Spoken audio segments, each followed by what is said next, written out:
Gluteus medius and gluteus minimus exercises can potentially be armor and bulletproofing and the last lower back protection you need to finally get out of and solve your pain. And it's not completely an exaggeration. So in this video, I'm going to demonstrate and show a couple different exercises that you can do for gluteus medius and minimus strength to build up some strength and endurance and lower back pain protection, and just to round out your aesthetic rear end a little bit as well. So fast forward 2-3 minutes into the video if you're just here to see the exercises. But first I want to touch on my experience with this and who this is going to help the most. So one thing to note with gluteus medius and minimus exercises is that these are lower back and pelvic stabilizers. So these muscles work when we're standing on one leg and we're doing lateral movement in sports. So not a lot of people have problems with these muscles if they're playing active sports like basketball or soccer or hockey, because they just get worked naturally by the nature of what you're doing.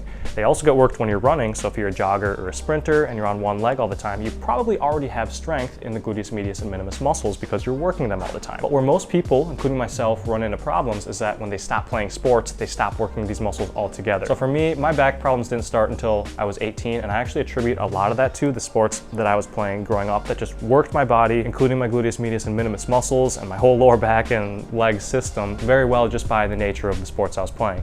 So I grew up playing hockey and running a lot, and my gluteus medius and minimus muscles were super strong. I never really needed to work them in the gym. I could wrench my back on any deadlift weight or squat weight and I would never get hurt. And I attribute a lot of that protection to the strength and endurance I had in the gluteus medius muscles, as well as the core and a whole lot of other lower back stabilizers. So what happens to a lot of people is you turn 18 and you stop playing sports and your gluteus medius muscles just atrophy. And that completely happened to me because probably about 6 to 8 months after I was done playing sports and all I was doing to work my lower body was exercise in the gym, like squats and leg press and movements that don't require lateral stability or work the gluteus medius. That's when my lower back got really vulnerable and my pain episode started. When you're not playing lateral sports, like I don't know a lot of people beyond 18 who are consistently playing basketball or hockey like daily or even weekly, these muscles just tend to atrophy. And that's when your lower back gets vulnerable and you're typically sitting more and a whole lot of problems just creep up. And over a cascade of a lot of events, you build up a really bad lower back and a lot of pain. So it took me about 4 years to figure this out. So hopefully with this video, it doesn't take you 4 years to figure this out, because it wasn't until I was 22, about 3 years ago, that I actually cracked the code in my back pain and I realized just how weak my gluteus medius muscles had gotten. So if you're feeling your lower back's vulnerable, if you want to get back into higher impact sports or lateral movements, or just have a more resilient hip and lower back system, and all you do right now is either just sit at your desk or work out in a single plane at the gym, these exercises are for you. Now I'm going to show you 4 exercises progressing from beginner to the easier versions to a little bit more intermediate and advanced gluteus medius exercises. The first one is the side lying hip abduction, and this is just the easiest way to contract the gluteus medius muscle in my opinion.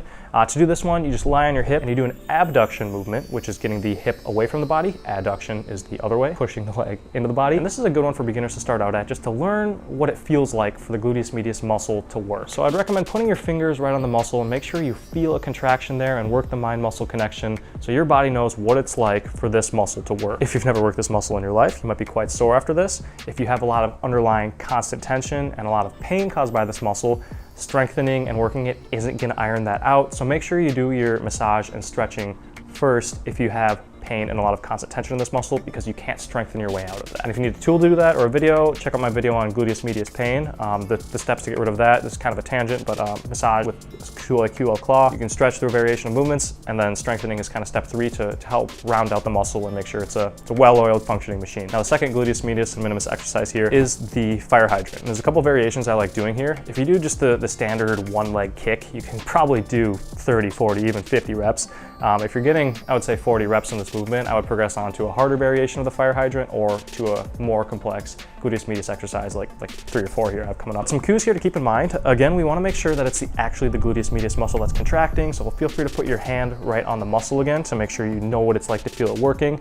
And then kind of to make it harder, you can do a leg kick out, which is just going to increase the torque on the gluteus medius muscle. This might expose more problems with your hip. Like if you have a lot of tension built up in the kind of the TFL in the front of the hip or in the gluteus medius, that's probably a good sign that you need to iron that out with some massage. So break out your QL claw or your massage tool of choice and dig in there first and get rid of the constant tension before going into this movement and progressing it into higher reps. Third gluteus medius minimus exercise I love is the lateral band walk. And a couple cues here to keep in mind is that we want to keep constant tension on the muscle the whole time. So make sure your feet aren't coming back together between steps, and pick a band that's challenging but not overly difficult. To progress this, you can either time yourself and do it for increasing amounts of time, or you can just count your steps and make sure they're diligent and focused and actually working of the gluteus medius muscle. I also like a little bit of bend in the knees and the hips here. I feel that just gets a little better glute activation. It allows me to push the hips back and make sure my glutes are working well, and just to get a little pump in the whole glute system, not just gluteus medius with this exercise. It's actually a great warm-up and a great activation exercise if you're gonna do something a little bit scary or a little bit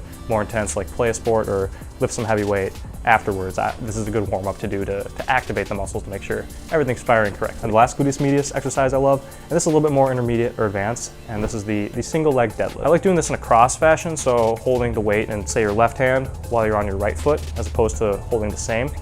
I find that just works a little bit better mechanically for me. Try whatever you want, but this is a good kind of foundation to branch into more heavy leg work. If you're gonna do heavy squats and deadlifts, this is kind of a good fail-safe to build up, because it's gonna work some of those stabilizers like gluteus medius, even QL and obliques on the other side. That may be a limiting factor in your squat or deadlift. So when building these muscles up, you're gonna have just a more solid, stable, safer squat or deadlift or higher impact movement if you can progress this safely and diligently to a fairly high level. In terms of sets and reps for this one, in my peak, I worked up to about probably 70 pounds for a good 10 reps at this movement. But today I probably only do 45, 50 for a good set of 10 to 12 is more of an activation. I don't use it as a strength movement anymore. Just kind of like when I feel I need some gluteus medius work and a little pump in that area. It's one of my go-tos to do nowadays. So those are the 4 exercises. We have the side lying hip abduction, the fire hydrant, the lateral band walk, and the single leg deadlift. Again, I can't say this enough. If you don't play a lateral sport or run, you probably need to do these exercises, or your lower back's just vulnerable and at risk. And on the same topic, if you feel you just can't play a high impact sport or run without pain because you feel you're just too vulnerable and too weak and your body just almost rejects it, or you just break down after 10, 20 minutes of work, try building up some strength and endurance in these muscles with these gluteus medius minimus exercises before going back into it. It's just going to support you better. You're going to be stronger on one leg. You're actually going to be more athletic and have higher performance because these muscles are going to work better. You can jump higher and cut faster and just be more stable overall. So these exercises are going to carry over into plenty other areas of life, on top of giving you a well-rounded, protected lower back. So yeah, give these a shot. Comment if you've tried any other gluteus medius minimus exercises. I'm always looking for more interesting ways to work these muscles. Otherwise, check out my video on gluteus medius pain next if you kind of want to learn more about the whole muscle and then the whole system of massage, stretch, and strengthen to really iron out the pain and the problem of tension in this muscle if that's something you're going through right now.